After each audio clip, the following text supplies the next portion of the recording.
Folks, welcome back to the channel. I hope you don't mind the step up in content. Try and drop a subscription if you haven't already. Drop a like on the way out. Drop a comment. Those things really will help this channel grow. Folks, I think this is a really important video for two reasons. There's kind of like a misconception right now as to a validator misbehaving, but what I'm going to do in this video is I'm actually just going to do bad cop, good cop, and I'm going to go through kind of like what I believe seems to be the issue with this. Some validators are clearly not happy that people are finding ways to get around this 0% commission change, and the God's honest truth is, right, there's nothing that states that they can't airdrop coins back to their delegate. You know, you just can't implement something that's a really, like, it becomes like a real communist sort of like Marxist, more like a fascist approach if you really want to, because what I'm currently working on is an airdrop module for my own node that will airdrop USTC back to our delegates. And the reason why I'm doing this is because we've gained an extra amount of VP, and with that extra amount of VP, I want to ensure that we're doing right by those who are choosing to support us, because currently, like I was saying, it's not profitable to run a validator anymore. It's just not profitable whatsoever. So doing what we can with the VP really counts right now, especially in times like now when we're just, you know, we're struggling to get people to simply go yes to something that's free, and yes to decentralization, and yes to allowing governance control over our wallet infrastructure. It's very strange, but ultimately I agree with all of the people that are voting no to this, because like, I'm probably going to be giving an extra 2.5% in rewards back to my delegates once this module's up and running, and we've got a self-sustaining like system, like a perpetual engine, so to speak, something that consistently runs itself. It's like penguins. When I create something, it's not half-assed. It's like proposals and plans. I don't half-ass anything. Anybody who's deep knitted into the community will know this about me. Those who don't really know me that well will always just sort of scoff at whatever I say and sort of like, yeah, this guy's full of it. But you know, I'm not, and this has been proven time and time again. But it's my sole belief that if they want to airdrop coins back to their delegates, that's totally up to them. At the end of the day, no one is running their validator cost free. It costs money, and if they've got the machinery, it's costing a ton in electric. You have to have special internet, you have specialized machines. No one is running cost free, so ultimately this is having an effect on them. Me airdropping that USTC back to our holders, you know, if I was to say yes to this, I would be contradicting myself, because I'm going to be airdropping USTC back to my holders, right? So what I believe is this is more something that I can get on board with, because the reason why I believe it's a good idea to not so much ban Terrible, because I don't think it's actually possible to like kick a validator out of the consensus on a vote. I just don't know. I know we can all vote to get a validator put into like a slashing event for misbehaving. We'll go on to that in the actual official documentation, where I found, you know, written legislation about how these kind of things should play out. But if you think about it, right, they've got a lot tied up in their treasury. You can see it. It's very obvious if you go to that node, look at their top delegates. Those wallets belong to Terra C Vita. You can see that throughout the casino, and they use it for loads of different things. They are their top delegate. Now, all of that money that's in that treasury could have been used to make holders whole again, if that makes sense. And like I was saying in my previous video, right, I'm not against this relaunch, and I'm certainly not against them trying to make things right. But I think there's like correct ways of doing this, and I think this is quite important, just because of a simple fact that if we're willing to allow, especially after the crash that happened and all of the money that was lost, if we're willing to allow a well-known community of people that have come from a community of people that more or less rugged this blockchain for like 8 months, and then they went on to have a rug tied to them, right? do we not think that it's time for us to kind of say to ourselves, we need to be adults about this, and you know, maybe you guys should take a break from this for a while, make your holders whole, and then come back with a better approach. And like I said, the reason why I say this is because there's actually enough in that treasury to make a good attempt at making holders whole again.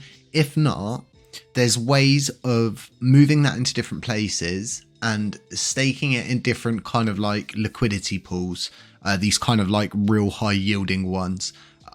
When you do them correctly, they're really, you know, you've got all of these different options because they've got so much stashed up in that treasury.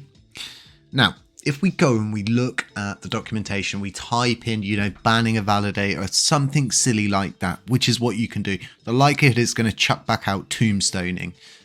Tombstoning is, there's not a lot of information on it, to be precise. And I don't know if there is a proposal that goes like this or if this is something that you can do. But what I do know is if you look at slashing and you look at like the actual reasons why slashing could occur, slashing occurs under the following conditions: double signing, downtime, and missed votes. But if we look below, it actually states that validators monitor each other closely and can submit evidence of misbehavior once discovered.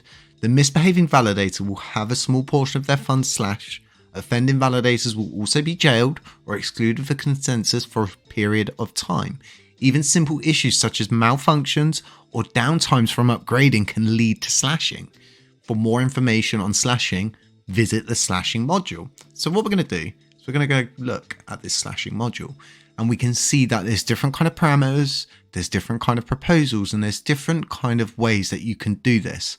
So what I believe is, right, there probably is a way to make a proposal for a validator to get removed, and if not, they couldn't get removed, they could get slashed to a point of where they would have to leave, otherwise they would just continue to get slashed, right?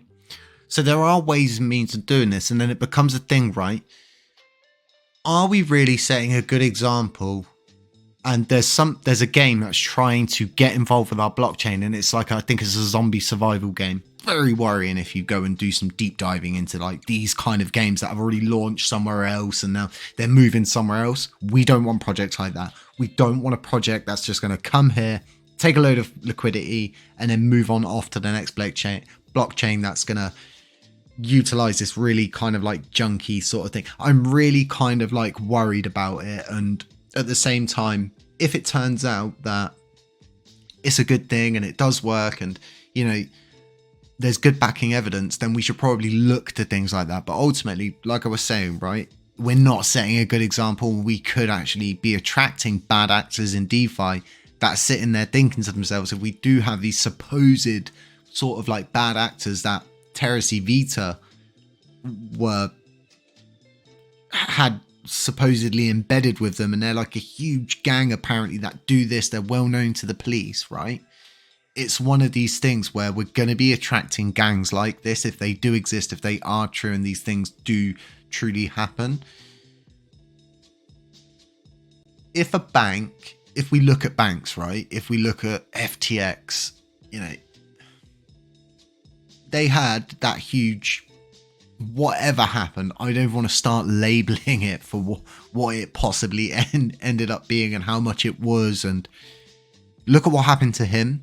Now, if there was police in DeFi, they would be screwed. And I'm really, really shocked that they've been able to relaunch because, like we've said, right, you can't create liquidity out of nowhere. But I think this is all stuff that people not so much needed to know, but maybe you didn't know, right? I learned some stuff going through all of this, and I've not really spoken to anyone about this, and I'm probably going to do a deeper dive into this with a couple of different people who are more aligned and acquainted with this system that is more or less Teradox, because this Teradox is actually related to Luna, which is exactly the same as us, but you get the point.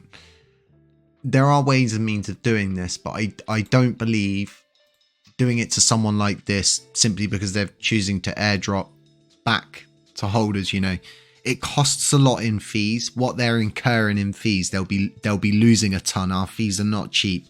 They're getting gas tax, right? For us, they're generating more liquidity on chain. They're creating more burns on chain. Believe me now, these small transactions add up. If you're a Genesis investor of Lunc penguins and you hold one of those 1,000 penguins, you had the portion of, I think it's like a 28 million LUNC pool, and that was split out in different percentages depending on how many mating pairs you had from your penguins. And it's sort of like all of these different things, right? They incur lots of gas fees just from those mating fees that incurred from a very small NFT project, right? That was a one-time event. It generated a lot of burns, a lot of liquidity, a lot of transaction fees. And there's a lot more positives to what they're doing, because at the end of the day, this isn't going to be something that they can continue to do forever. It's just not profitable to consistently do that unless you're all nodes, right? And even all nodes themselves are running at a 10% because they just don't want the voting power. And then it becomes highly questionable, right? What does this validator want? And, you know, like I was saying, playing good cop, bad cop. And it's, if we look today, we can see that on StakeBin, T-Mum had a load. I think it was like 10 billion LUNC move from T-Mum to this validator. And it's just like, what is the angle? Like, what will the VP be used for? And we only generally see these sort of nodes vote on things that are normally controlling of the blockchain. And it's like people are selling the voting power, right? Gain a load of voting power and then just simply say to groups, well, you know, you can buy our voting power and we'll vote for whatever you want. Pay us 20 million LUNC of the 40k you're getting, right? It all becomes highly questionable. Good cop, bad cop.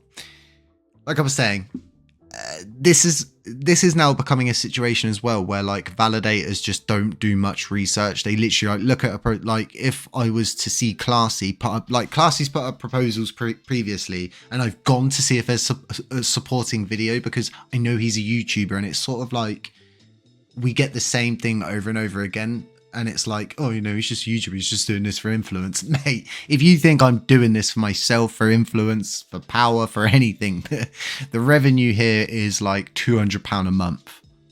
Okay, the node makes nothing. It just about breaks even. What it's pushing past now is going to be airdropped back to holders. So, you know, what's my angle? Why am I here? I'm here for this blockchain. I'm here for the community. I'm here to see a better decentralized future. So many people, oh, you know, centralizing things. As soon as we say, oh, well, we want to build something for free through governance that will be controlled by governance, it's like, no, we don't want that, folks. Have a really nice day. Hope the 3 videos wasn't too much. Drop a subscription on the way out. Drop a like, drop a comment. Don't forget those 3 small, humble, tiny little things that you can do to really help this bloody channel grow some more. We're just sort of like stuck on the spot, running in circles. Tell your grandmas. We're trying to reach new people. We're trying to bring new people into LUNC. So many people are like running from us when they should be running towards us, and we should be explaining to people more and more, you know, we're a hidden gem. Okay, yes, we had a really bad group, but we've got this really good group who are really doing good things for the blockchain. People are more aligned. Things are going good. Have a good day. None of this is financial advice. Beware of scammers. Beware of doppelgangers. Beware of anyone who pretends to be me. I'll catch you in the next one. Ciao.